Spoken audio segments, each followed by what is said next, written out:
আজ আমার জন্মদিন, আজ আমাকে হ্যাপি বার্থডে বলেনি। এবার ওদেরকে দেখাচ্ছি, এবার আসবে মজা।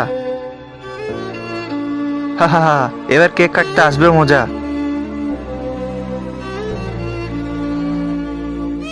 আহা হা হা হা। আরে থামো, আজ দাদির বার্থডে, তুমি যাবা না? দাদি আজকে অনেক বড় পার্টি দিচ্ছে। তুই আমাকে জ্ঞান দিস না, আমি ওইখানেই যাচ্ছি। হ্যাঁ তা চলো একসাথে যাই, দাদা আজকে অনেক ভালো পার্টি দিচ্ছে, চলো। বাচ্চারা আজকে আমি বাড়িতে খাবার বানাইনি, আজ দাদির বার্থডে না, চলে যাও ওখানেই খাবো। হ্যাঁ হ্যাঁ তাড়াতাড়ি চলো মাম্মি। হ্যাঁ হ্যাঁ বাচ্চারা চলো।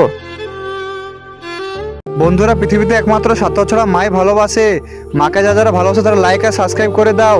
এগুলো কিছু না করলে আমি বুঝে নেবো তুমি মাকে ভালোবাসো না। আর কমেন্টে মা লিখে যাও। আরে এরা সবাই খাওয়ার জন্য চলে এসছে নাকি? দাদি একলাই কেক কাটছিল নাকি? থামো, সবাইকে খাওয়াচ্ছি। Happy birthday to you, happy birthday to you.